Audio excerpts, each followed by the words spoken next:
നമുക്ക് എങ്ങനെയാണ് stuffed capsicum ഉണ്ടാക്കാമെന്ന് നോക്കാം. സോ ഇത് ഞാനിതിന് മുന്നേ പോസ്റ്റ് ചെയ്തിരുന്നു വീഡിയോ.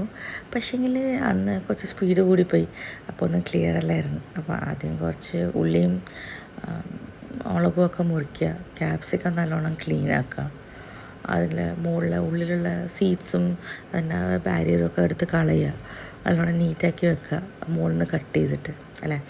അപ്പോൾ പിന്നെ നമ്മൾ കുറച്ച് കൊറിയാണ്ടർ ലീവ്സും കട്ട് ചെയ്യണം.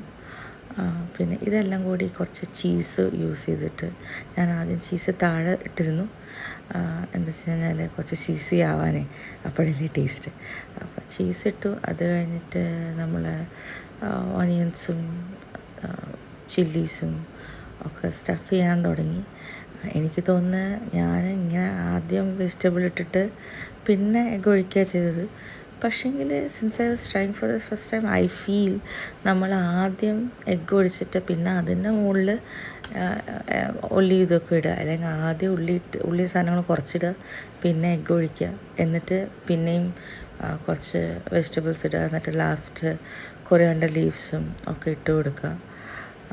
എന്നിട്ട് പിന്നെ മുകളിൽ സൈഡിൽ കുറച്ചും കൂടെ നമ്മളുടെ ചീസ് ഇട്ട് കൊടുക്കുക. അതിൻ്റെ കൂടെ കുറച്ച് മസാലകൾ, ഞാനിവിടെ പെപ്പർ, സോൾട്ട്, കുറച്ച് ഇറ്റാലിയൻ മസാല ലൈക്ക് റോസ്മേരി, തൈം, അതിൻ്റെ ഒരു മിക്സ് ഉണ്ടായിരുന്നു. അതുകൂടി it's no official recipe that I am following. ഇതെല്ലാം കൂടി മിക്സ് ചെയ്ത് ഉണ്ടാക്കുന്നൊരിത്. അപ്പോൾ ഒക്കെ വെച്ചിട്ട് നല്ലോണം എഗ്ഗൊക്കെ ഒഴിച്ച്, ഞാനത് 2 എഗ്ഗ് ഒഴിക്കാം എന്നാണ് വിചാരിച്ചത്. പിന്നെ നല്ലോണം ക്യാപ്സിക്കം സ്ട്രെയിറ്റായിട്ട് വയ്ക്കുക, വീട് പോകരുതല്ലോ അല്ലേ. അപ്പോൾ ഞാനിതൊരു സിലിക്കൺ പ്ലേറ്റിലാണ് വെച്ചിരിക്കുന്നത്. എന്താ വെച്ചാൽ എയർ ഫ്രയറിൽ ഉണ്ടാക്കാം എന്ന് വിചാരിച്ചിട്ട്. ഇതിപ്പോൾ നമുക്ക് എയർ ഫ്രയറിൽ ഉണ്ടാക്കാം, അല്ലെങ്കിൽ ഒരു പാനിലാണെങ്കിലും നടക്കും.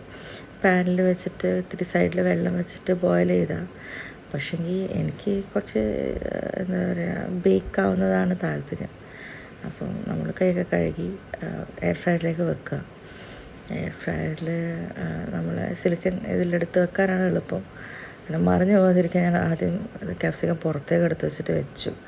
അത് കഴിഞ്ഞിട്ട് ഞാൻ 20 മിനിറ്റ്സിലേക്ക് 200 ഇതിലിട്ടു. അത് കഴിഞ്ഞിട്ട് അത് ഓഫായപ്പോൾ ഇടയ്ക്കൊന്ന് തിരിച്ചു കൊടുത്തിരുന്നു. ഒരു 10 മിനിറ്റ്സ് ആയപ്പോൾ ഓഫായപ്പോൾ പുറത്തെടുത്തു.